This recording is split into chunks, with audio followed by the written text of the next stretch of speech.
पूज्य श्री प्रेमानंद जी महाराज वो रोज सोहनी सेवा करते थे, झाड़ू लगाते थे पूरे वृंदावन में, यत्र तत्र जहां उनका मन करता था उसी कॉलोनी का आज पूरी सफाई करते। सुबह 4 बजे से उनका यही भजन था, यही संध्या थी, यही नाम जप था। सोहनी लेते और लेकर के बुहारते पूरे मार्ग को, और हमारी आपकी तरह नहीं जोर जोर से, नहीं, धीमे धीमे। उनके मन में यह भाव था कि वृंदावन श्री प्रिया प्रियतम का ही स्वरूप है, इनके प्रति मैं रोष नहीं करूंगा, धीमे धीमे। और जब बुहारते थे तो अपने नेत्रों से ध्यान पूर्वक ब्रज की रज को देखते थे, कहीं कोई चिन्ह दिख जाए, कहीं किशोरी जी के चरण रज दिख जाए, कहीं ठाकुर जी के चरण दिख जाए। करते करते जब वर्षों बीत गए तो किशोरी जी के मन में भाव आया, हम नित्य रास के लिए वृंदावन में जाते हैं और पूरे वृंदावन को सुव्यवस्थित महात्मा करके रखते हैं, और इनकी एक ही अभिलाषा है कि हमारे चरण चिन्ह इनको दिख जाएं। एक दिन किशोरी जी ने उनको अपने चरण चिन्ह का दर्शन कराया। वो चरण चिन्ह देख करके उनके मन में विश्वास हो गया कि हे श्यामा जो चरण चिन्ह है इसका मतलब चरण भी है, और चरण है तो मतलब आप भी हो। जब चरण चिन्ह तक ले ही आई हो तो आप अपने दर्शन भी करा दो। अब अगली उनकी स्थिति हो गई कि अब चरण चिन्ह नहीं, अब तो प्रत्यक्ष किशोरी जी को देखना है। लेकिन हमारे ब्रज की एक परंपरा है कि जब तक किशोरी जी की सखियां अनुमति नहीं देंगी ना, तब तक किशोरी जी के दर्शन नहीं हो सकते। इसलिए ललिता जी को मनाओ, विशाखा जी को मनाओ, यमुना जी को मनाओ, गोपेश्वर महादेव को मनाओ, सखियां जब रीझ जाएंगी तब किशोरी जी से मिलना होगा। वृंदावन रस अलग है। अभी हम 15 तारीख से जो कथा करने वाले हैं वो वृंदावन रस के ही ऊपर है। 15 से लेकर के 18 अप्रैल तक गांधी धाम कच्छ गुजरात में, जहां पर वृंदावन रसामृत पद लिखा गया, वहां उस कथा को आप लाइव सुनना, उसमें वृंदावन रस की ज्यादा चर्चा करेंगे। तो जब तक ललिता विशाखा आदि सखियां अनुमति नहीं देती तब तक किशोरी जी के दर्शन नहीं होते। लेकिन किशोरी जी तो चाहती हैं कि उनको दर्शन दें। तो एक दिन किशोरी जी ने रास करते करते अपना नूपुर वहीं छोड़ दिया, और नूपुर छोड़ करके किशोरी जी निकुंज में चली गई।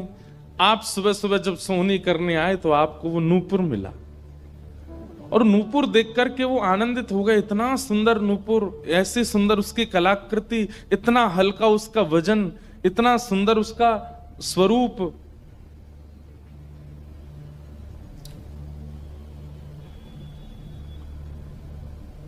आपके मन में भाव आया कि कोई बड़े घर की लाली होगी, उसका रह गया होगा, मैं रख लेता हूं, कभी कोई मिलेगा मांगने आएगा कि भाई हमारा नूपुर दो तो मैं दे दूंगा।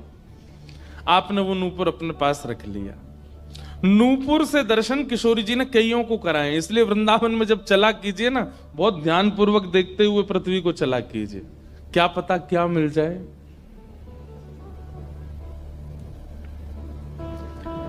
सूरदास जी को भी नूपुर से ही दर्शन हुए किशोरी जी के, और आज इन महापुरुष को भी हो रहे हैं। मुझे नाम स्मृति में नहीं आ रहा है, शायद संभवतः श्याम चरण दास जी नाम था। तो नूपुर को अपने पास रख लिया। किशोरी जी का नियम है कि जब रास में जाती हैं तो सब सखियां उनका श्रृंगार करती हैं, और एक एक श्रृंगार जो उन्होंने धारण किया है वो लिख लेती हैं।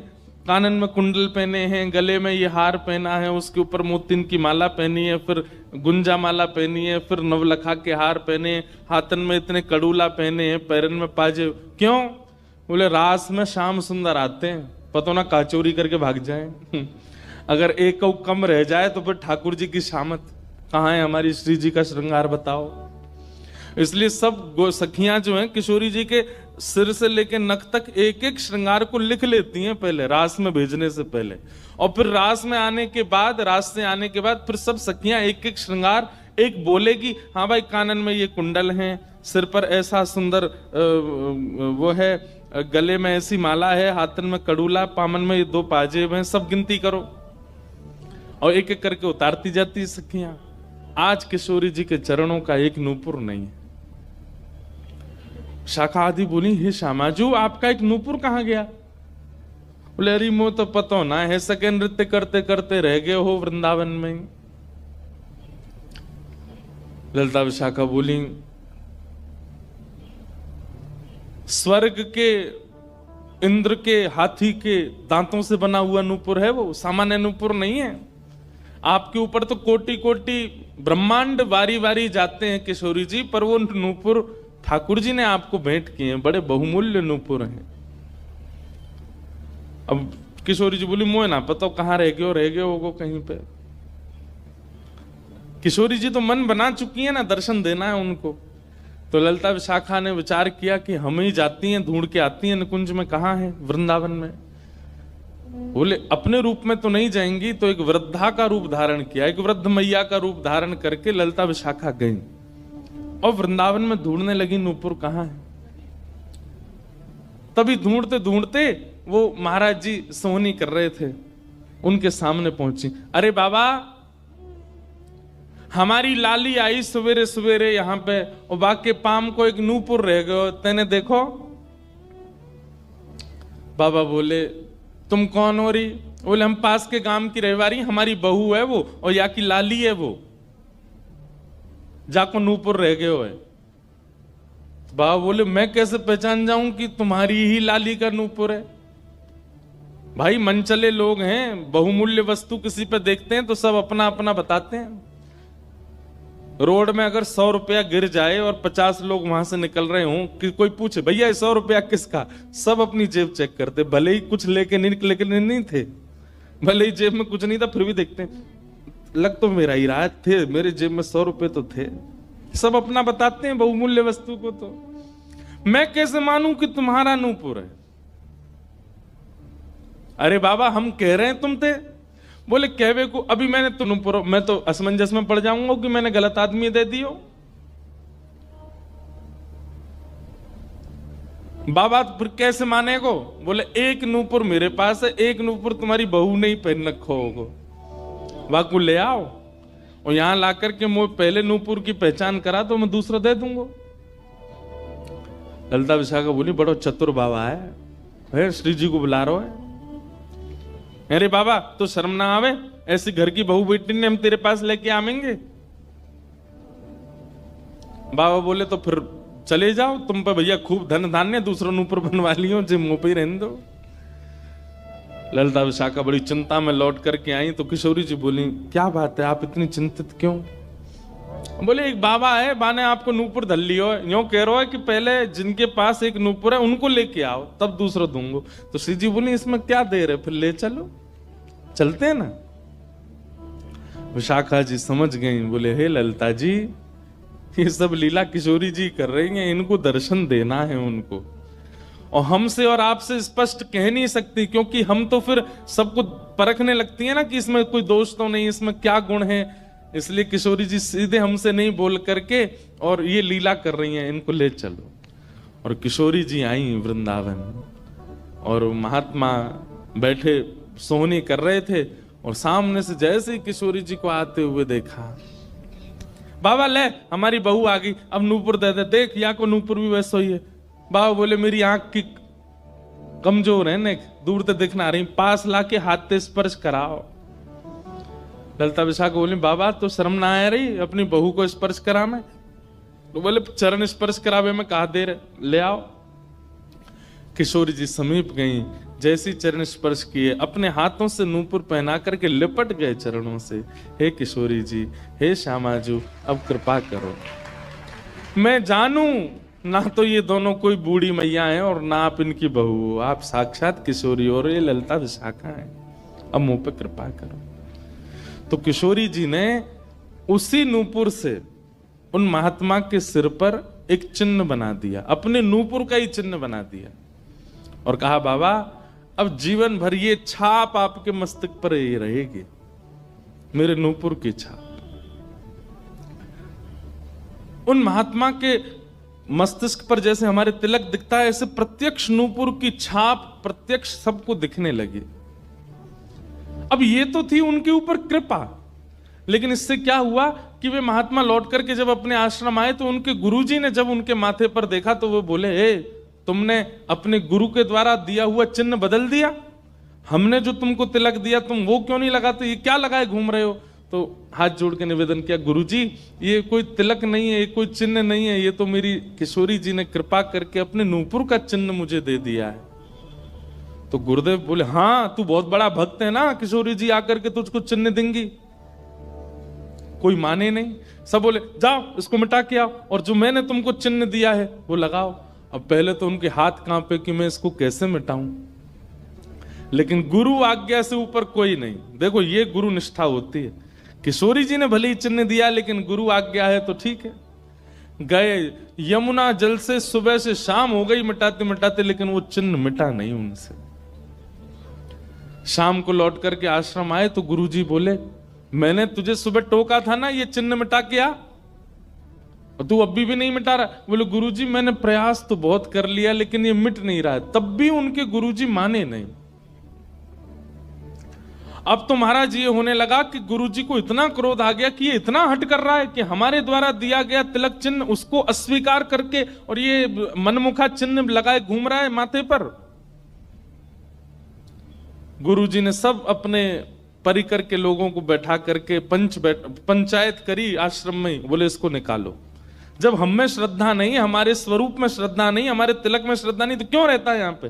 वो रोते रोते बोले गुरुजी मैं सत्य बोल रहा हूं, ये किशोरी जी ने चिन्ह दिया है और मैं खूब प्रयास कर रहा हूं। नहीं तो आप प्रयास कर लीजिए, ये मिट नहीं रहा है। अच्छा अब हमसे चाहता है कि हम तेरे माथे को छू करके मिटाएं। नहीं माने। तब उन्होंने नेत्र बंद करके किशोरी जी का स्मरण किया, हे श्यामा जी मैं किसी को प्रमाणित ये नहीं करवाना चाहता कि आप मुझे मिली हो, पर मेरे गुरु के चित्त में मेरे प्रति अविश्वास आ रहा है, इसके लिए कोई आप लीला करो। तो भगवान के सखा श्री सुबल जी की ये आराधना करते थे। ये जो महापुरुष थे ये ठाकुर जी के सखा सुबल का चिंतन करते थे कि कभी मैं ठाकुर जी से मिलने का मन हो तो सुबल, जैसे भगवान के सखा है ना, तन सुखा मन सुखा धन सुखा मधुमंगल श्री दामा सुबल, तो ये सुबल का चिंतन करते थे कि सुबल कभी कृपा करेंगे तो मुझे ठाकुर जी से मिला देंगे।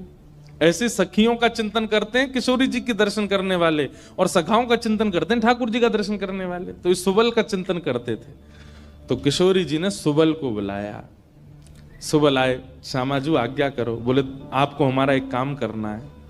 एक महात्मा पर हमने कृपा करके उसको अपने नूपुर का चिन्ह दिया है और उनके गुरुदेव को विश्वास नहीं हो रहा कि ये चिन्ह हमने दिया है, इसलिए वो आपकी आराधना करते हैं, आपको बहुत बचते हैं। आप जाकर के हमारी तरफ से ये प्रमाण दे दो कि हमने चिन्ह दिया, क्योंकि उस सभा में कई लोग ऐसे हैं जिनको मेरे दर्शन का अधिकार नहीं है और मैं तो जाना चाहती हूं पर ये ललिता विशाखा मुझे जाने नहीं देंगी, इसलिए आप जाकर के वहां प्रमाणित कर दो कि ये चिन्ह मैंने दिया है। तब भगवान के सखा सुबल साक्षात उस आश्रम में प्रकट हो गए और प्रकट होकर के जैसे देखा दिव्य देह, दिव्य तनु, दिव्य तेज निकल रहा है, सबने प्रणाम किया। बोले कि ये आपका परिचय। बोले मैं भगवान का सखा सुबल हूं। देख करके सबने बोले आप कैसे आए। बोले हे गुरुदेव आप अपने शिष्य पर इतने रोष कर रहे हो, ये चिन्ह ये किशोरी जी ने ही इनके माथे पर पधराया है, आप इनके ऊपर नाराज मत। अब सुबल प्रमाणित करके चले गए। अब क्या हुआ, गुरु जी को आत्मग्लानि होने लगी। बोले मैं गुरु हूं और मेरे चेला को ठाकुर जी मिल गए, श्री जी मिल गई और मुझे विश्वास नहीं हुआ।